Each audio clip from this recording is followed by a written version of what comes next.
Assalamualaikum warahmatullahi wabarakatuh. Perkenalkan, kami dari kelompok 4 ingin mempresentasikan tentang perubahan organisasi.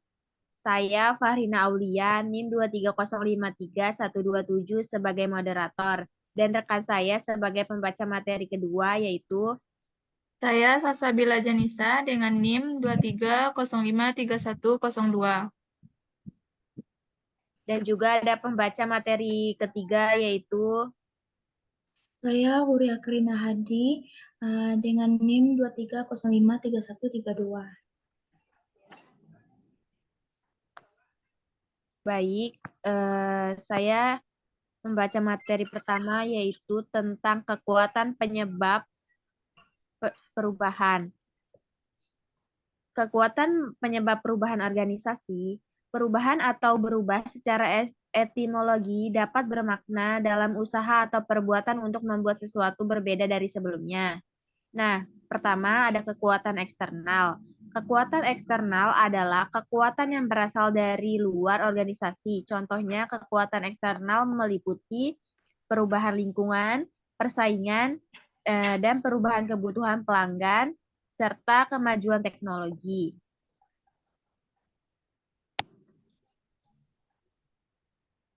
Kedua, ada kekuatan internal.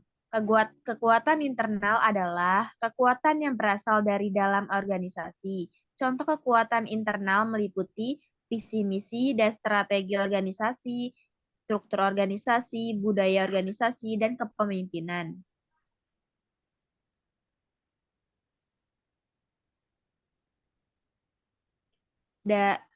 Dan saya persilakan untuk membaca materi kedua.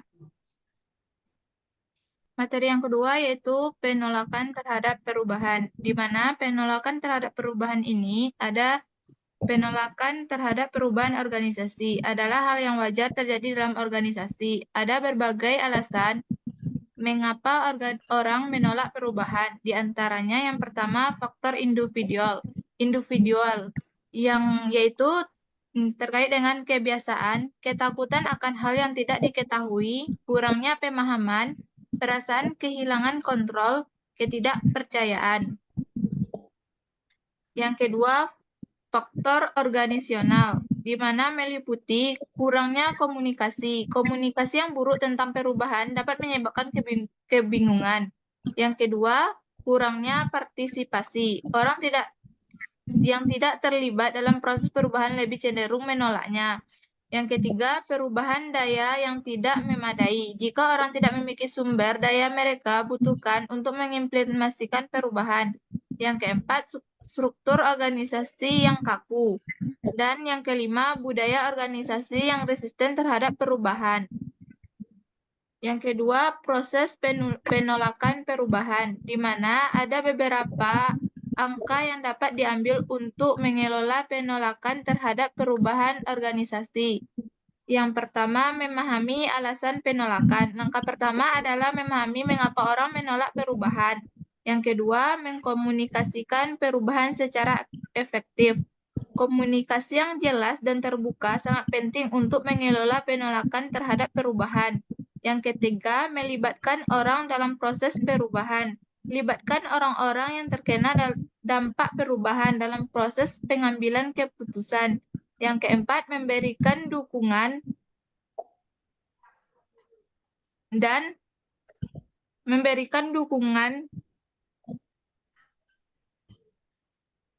kepada orang-orang yang perlu mempelajari keterampilan. Yang kelima, memantau kemajuan dan melakukan penyesuaian. Yang keenam, menghargai keberhasilan. Penting untuk diingat bahwa mengelola penolakan terhadap perubahan adalah proses yang berkelanjutan. Pemimpin harus memantau situasi dan membuat penyesuaian sesuai kebutuhan. Demikian dari saya kembalikan kepada moderator. Baik, terima kasih Salsabila, dan materi ketiga yaitu disampaikan oleh Huria. Kami persilakan Huria. Baik, saya akan menjelaskan tentang jenis inovasi perubahan. Organisasi yang ingin terus berkembang dan beradaptasi dengan perubahan perlu berinovasi. Inovasi dapat membantu organisasi untuk satu, meningkatkan efisien dan aktivitas. Yang kedua ada mengembangkan produk dan layanan baru. Yang tiga adalah memasuki pasar baru. Yang keempat adalah meningkatkan daya saing. Yang kelima ada meningkatkan kepuasan pelanggan. Yang keenam ada menarik dan mempertahankan talenta terbaik. Jenis inovasi yang dapat diterapkan oleh organisasi diantaranya yang pertama ada inovasi produksi. Adalah perkembangan produk baru atau yang sudah ada untuk memenuhi kebutuhan pelanggan yang lebih baik. Contohnya, pengembangan smartphone baru dengan fitur yang lebih canggih atau pengembangan layanan keuangan digital yang lebih mudah diakses. Yang kedua, ada inovasi proses. Adalah pengembangan cara kerja baru yang lebih efisien dan efektif. Contohnya, penggunaan teknologi otomatisasi untuk mempercepat proses produksi atau pengembangan sistem manajemen mutu yang lebih baik.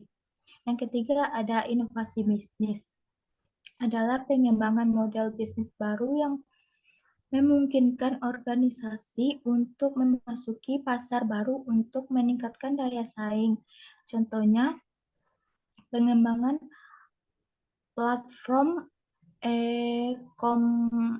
e-commerce baru atau pengembangan strategi pemasaran digital yang lebih efektif.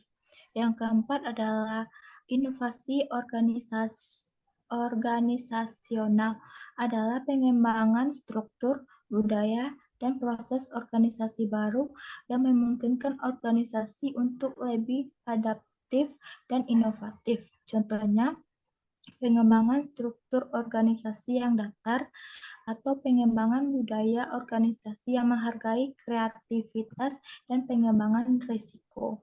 Yang kelima ada inovasi sosial. Adalah pengembangan solusi baru untuk masalah sosial dan lingkungan. Contohnya, pengembangan teknologi baru untuk menghasilkan energi terbarukan. Pengembangan program pelatihan untuk meningkatkan keterampilan masyarakat. Baiklah, sampai sini materi saya kembalikan kepada moderator. Baik, terima kasih Huria. Sekian dari presentasi kelompok kami. Mohon maaf apabila ada kesalahan. Kurang lebihnya mohon maaf. Kurang lebihnya mohon dimaafkan. Wabillahi taufiq wal hidayah. Wassalamualaikum warahmatullahi wabarakatuh.